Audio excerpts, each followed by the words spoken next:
So hey guys, and welcome to the video, and welcome back to another episode of my Perfect Park series here on Planet Coaster. So today I'm going to be building a Maurer Spinning Coaster by the entrance to my park. The reason that I'm building this Maurer Spinning Coaster is because I like the way that Maurer Spinning Coasters look. I like the way that their circuits, are basically laid out. They've all got this sort of formula to them. Because they're spinning coasters, there's a lot of helixes, there's a few bank turns, etc. So you know what? I thought I'd try and capture that with this roller coaster and see how I go. I know that I said that I was going to build a Intamin hydraulic launch coaster in this episode. Last episode, I had a bit of a change of heart. You know, I thought, why not build this Maurer coaster and then look at doing something like that in the future. As I said a few episodes ago now, this is the thing with Planet Coaster. If you spend some time away from the game while you're working on a park, or say you turn off the game one night and you come back the morning after, you can change your mind with decisions that you were going to make in the game, or if you built something and you don't quite like it, you can change it, etc. That's the beauty of this game. You can go back and change things if you want to. So after thinking about it, I'm probably going to do a B&M launched wing coaster now, as opposed to a Intamin hydraulic launch coaster. But again, I'll see how I feel when I go to record next episode. We'll see what we're going to install. So guys, I'm going to speed this up and I'll come back in a second.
Right, here we go, we're back. So you may have noticed that I've installed this block section on the first drop of the roller coaster, and you may be wondering, Ryan, why do you want to trim the speed so early?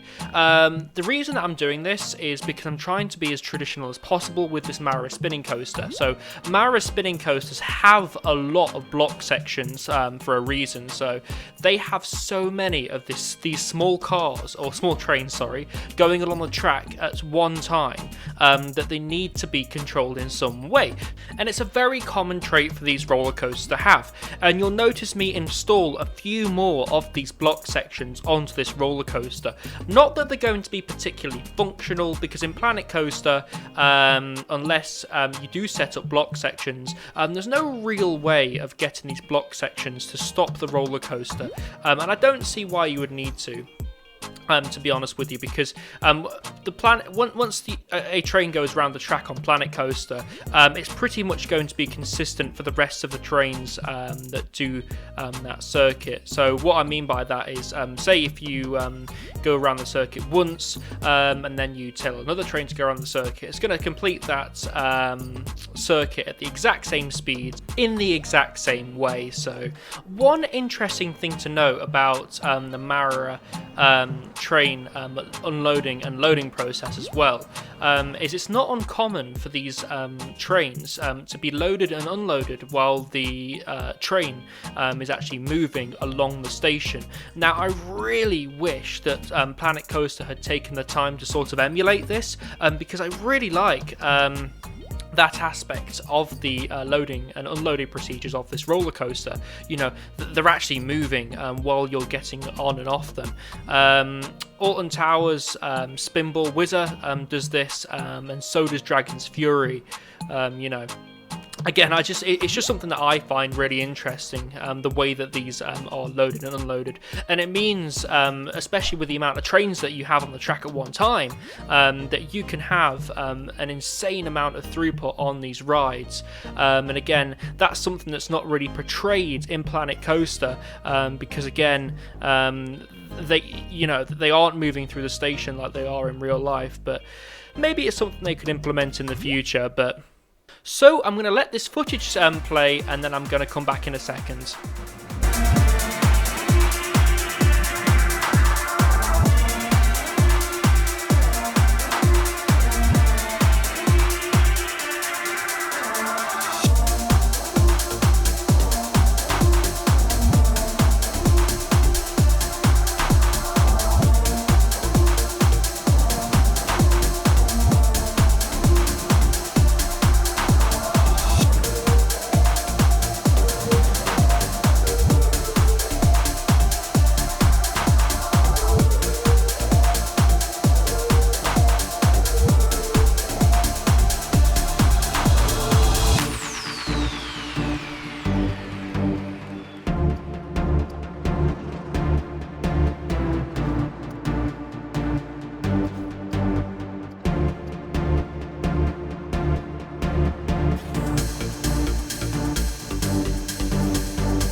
Right, so you can start to see me finish off the layout to this Maurer spinning coaster here. So, unfortunately the roller coaster didn't quite have enough momentum to make it up this last little hill. So what I ended up doing was I ended up adding a little bit of a lift section, you know, just cheating a little bit, just so, you know, it could make it back into the station. Unfortunately, I found out that you can't add kicker wheels to inclined and declined sections of track. So unfortunately, I couldn't add kicker wheels to this. As you can see here, I'm trying to actually add kicker wheels, but I couldn't. So that's my original plan, to get it into the station. But unfortunately, again, I couldn't do that. So one of my other options was to add a block section here, but again, you can't add those to inclines and declines. Rightly so, why would you want to? Again, they're a block section. Yes, they do carry the train along a little bit, but they're not necessarily powerful enough to propel it along the track on an incline. But I ended up going with a lift chain nonetheless, and that worked out pretty well for me. So on this last section of the circuit, I do stop the coasters from spinning. It's just because I wanted the trains themselves to have a little section where they don't spin, just so it's more of a traditional ride, for example, more of a traditional roller coaster. This is something that I'm considering changing. I don't know why I put the lock on the spinning.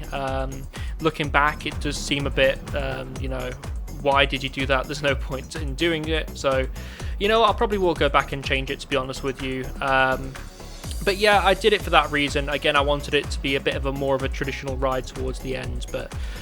So you can see that the layout is pretty much finished. I do go back and change the top of the lift hill, just because I wanted it to be more of a higher lift hill, and I wanted more of an incline as you were going down. So that section where the roller coaster turns around at the top actually becomes inclined. So yes, it does do that turn, and it does go into the rest of the layout like it did before. But again, that turnaround section is now inclined rather than on a straight piece of track. So there's not really much more that I need to say about this Maurer spinning coaster. Again, I wanted to try and keep it as traditional as possible, as realistic as possible.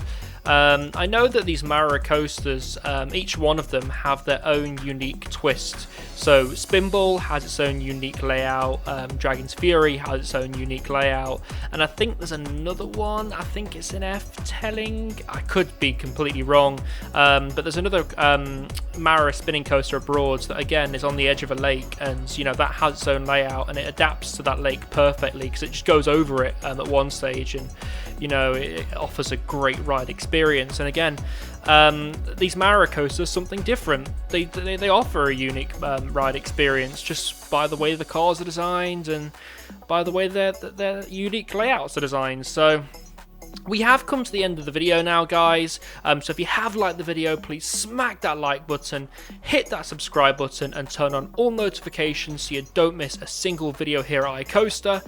Again, I've been Ryan. Enjoy this POV.